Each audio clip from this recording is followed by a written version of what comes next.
F'dak iż-żmien Ġesu għalilhom parabola biex jurihom li għandhom dejjem jitolbu bla ma jaqtaw. Għalilhom kien hemm f'belt wieħed imħallef li la kien jibża minn Alla u lanqas iħabbel rasu minn ħadd.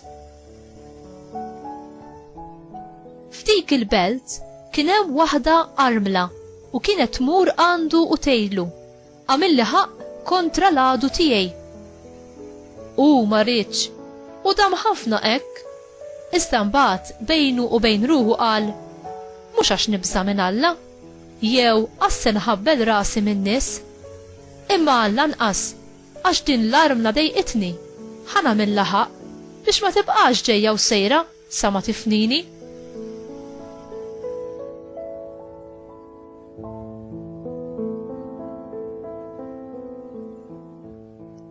U l-mulej qal: isimgħu ftit x'jgħid l-imħallef il-ħażin. Imbagħad Alla lil magħżulin tiegħu li jgħidulu lejl u nar sejjer ma jagħmlilhomx ħaq, se joqgħod itawwal magħhom. Jiena ngħidilkom li malajr jagħmilhom ħaq. Imma taħsbu intom li bin il-bniedem se jsib il-fidi fuq l-art meta jiġi?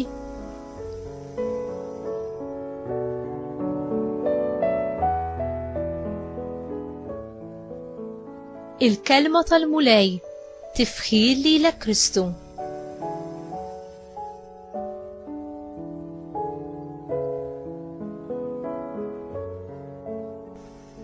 Kif jista' dan l-imħallef tal-parabola li ma staħax u li kien tassew inġust jurina xi ħaġa dwar il-ġustizzja tas-saltna ta' Alla?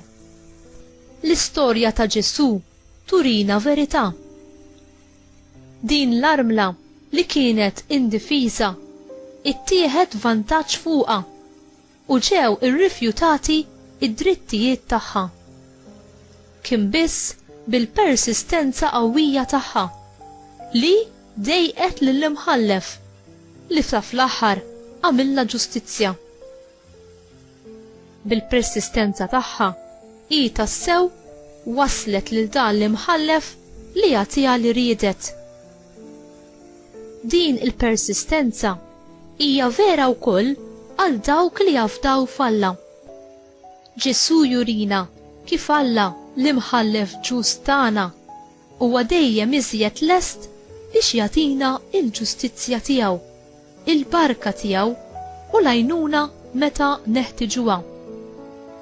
Imma aħna nistgħu faċilment naqtaw qalbna jew ninsew induru lejn Alla missierna għal grazzja u l-għajnuna.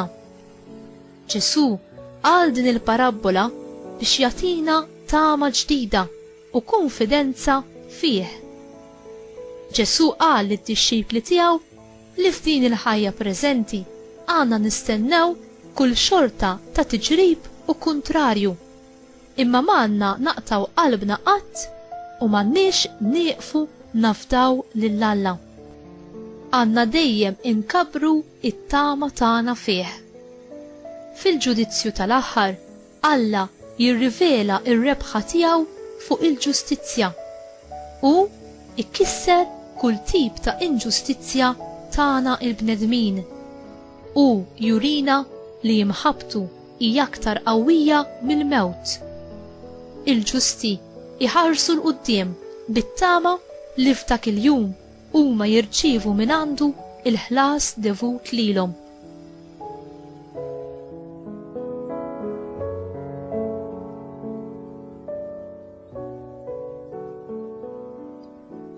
Ġesu jispiċċa il-parabola tiegħu b'mistoqsija diretta lejna. Fina se jsir fidi fl-aħħar taż-żmien, f'dak il-mument meta Ġesu li jerġa' lura fil-glorja tiegħu biex jiġġudika il-ħajjin u l-mejtin.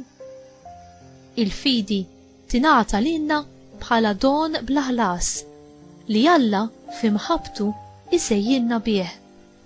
Jekk aħna rridu ngħixu, nikbru u nipperseveraw f'din il-fidi sal-aħħar, għalhekk aħna għandna ngħixuha bil-kelma ta' Alla u bl-Ewkaristija. meta it-tiġrib u d-diżappunti jiġu fuqna, fejn impoġġu it-tama tagħna?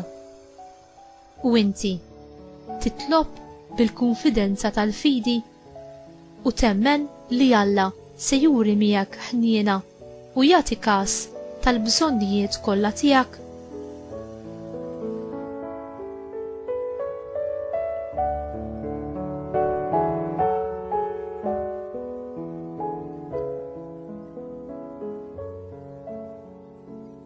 Aziz Mulej, għatini dik il-fidi li bija nemmen il-wedid kollha tiegħek u li bija nippersevera fit-tama tiegħi fik sal-aħħar minkejja it-tiġrib u l-kuntrarju ta' din il-ħajja.